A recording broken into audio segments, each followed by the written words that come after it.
Λοιπόν, για να δούμε τι έχουμε κάνει μέχρι στιγμής. Έχουμε βάλει ένα κείμενο σε πλαίσιο μέσα, έχουμε γράψει τον ορισμό με έντονα γράμματα, η γραμμική διαφορική εξίσωση πρώτης τάξης πρέπει να γραφεί τώρα με έντονα γράμματα, άρα θα πρέπει να γυρίσω εκεί που κάνω την επεξεργασία μου. Θα μπορούσα να χωρίσω λίγο το κείμενο για να έχω καλύτερη οπτική το τι γίνεται με enter ανάμεσα στα κείμενα. Εδώ λοιπόν είναι που έχω το κείμενο, αυτό το πράγμα θέλω να γραφτεί με έντονα γράμματα, βάζω τις κατάλληλες ετικέτες,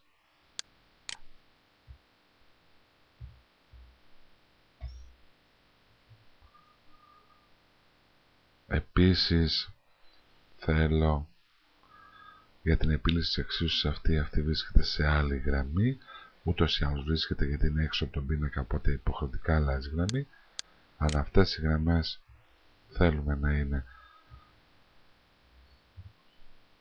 σε ξεχωριστή γραμμή. Θυμηθείτε σας παρακαλώ μόνο ότι όλες οι ετικέτες πρέπει να γράφονται με μικρά λατινικά γράμματα.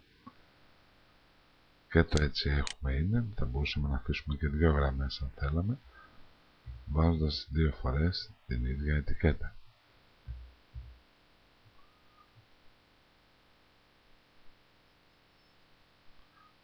Λοιπόν, αν κάνουμε μια αποθήκευση και μια ανανέωση θα δούμε τι έχουμε κάνει μέχρι στιγμής.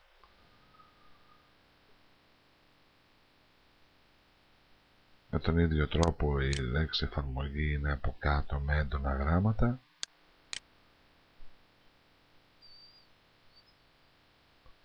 Αν δεν τη βλέπουμε μπορούμε να κατεβάσουμε το κείμενο, έτσι διαδοχικά έχουμε κτλ. Η λέξη εφαρμογή είπαμε είναι με έντονα γράμματα, θα μπορούσαμε να την κάνουμε βέβαια εκτός από έντονα και αυτή να είναι η3 μέγεθος, οπότε αυτόματα αλλάζει και σειρά. Να λυθεί η διαφορική εξίσωση είναι με έντονα γράμματα.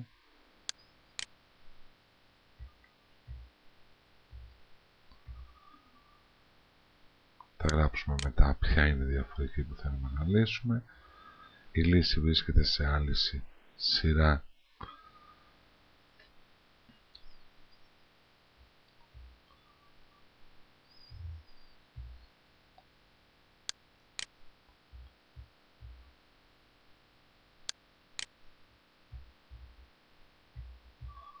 οπότε βάζουμε τις κατάλληλες ετικέτες. Αν αποθηκεύσουμε και κάνουμε μια ανανέωση θα δείτε ότι έχει πάρει μια διαφορετική μορφή το κείμενο σιγά σιγά και η λέξη επειδή είναι μια παράγουσα και αυτό μετά το λύσει θα πρέπει να μπει σε διαφορετική σειρά και με αυτόν τον τρόπο μπορώ όλο μου το κείμενο να το διατάξω όπως ακριβώς θέλω να είναι. Ο τρόπος αντιγραφής των μαθηματικών εκφράσεων εξακολουθεί να είναι ο ίδιος. Θα συμπληρώσουμε σωστά λίγο μόνο τον ορισμό. Δεν νομίζω ότι υπάρχει λόγος να κάνουμε και όλες τις άλλες ενέργειες που γίνονται με παρόμοιο τρόπο. Εάν πάω λοιπόν στο αρχείο του Word που έχω ανοιχτό, εδώ έχω μια μαθηματική έκφραση που θέλω να τη μετατρέψω, την επιλέγω, Convert, είναι έτοιμα, έχει κρατήσει το προηγούμενο, έχει γίνει η μετατροπή. Μπορώ αν θέλω είπαμε να πάρω όποιο κομμάτι θέλω από αυτή την έκφραση. Παίρνω λοιπόν αυτό το κομμάτι, αντιγραφή, και θέλω να το βάλω στη θέση του, στο σημείο όπου εδώ πρέπει να μπει η μαθηματική έκφραση. Λοιπόν, αλλάζοντας γραμμή, βάζω τη μαθηματική έκφραση. Αν το αφήσω έτσι θα το γράψει από κάτω, αλλά πρέπει να διαγράψω αυτό το blog. Αποθηκεύω, κάνω μια ανανέωση, βλέπετε ότι έχει γραφεί εδώ.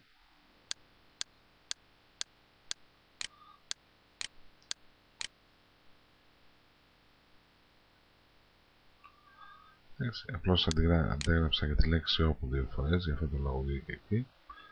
Να πάρουμε και το άλλο κομμάτι.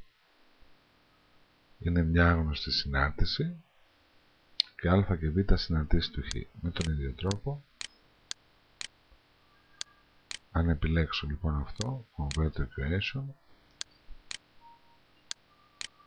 convert, και το πάρω, αυτή τη φορά θα το πάρω όλο μαζί χωρίς να αφαιρέσω κάτι.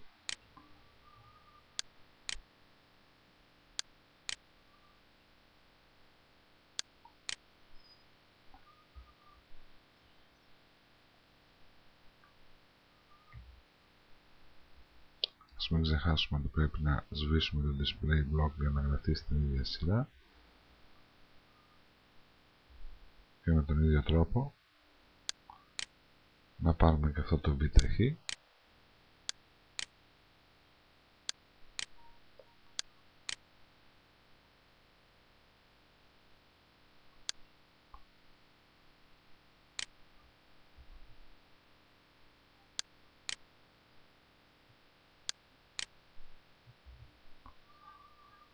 προσθέτοντας μαθηματικές εκφράσεις συνέχεια μέσα, το κείμενο θα γίνεται ακόμα πιο μεγάλο και ίσως θα δυσκολεύεται κάποιος να μπορεί να βρει πού είναι τα στοιχεία που θέλει. Γι' αυτό καλό είναι να δημιουργεί κενά και να βάζει, αν θέλει, κάποια στοιχεία βοηθητικά μέσα για να μπορεί να το εντοπίσει πιο εύκολο. Έχω αποθηκεύσει. Παρατηρήστε πόσο ωραία έχει γραφτεί αυτή τη φορά.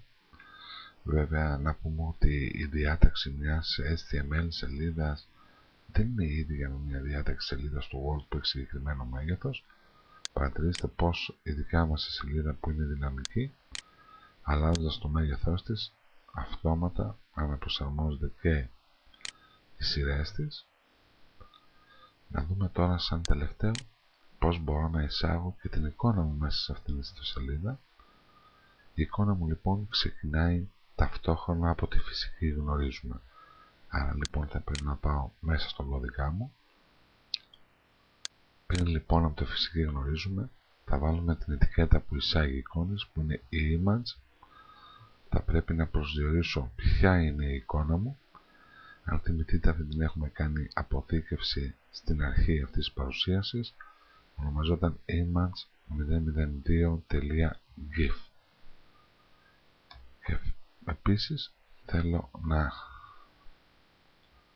στοιχίσω την εικόνα σε σχέση με το κείμενο δεξιά.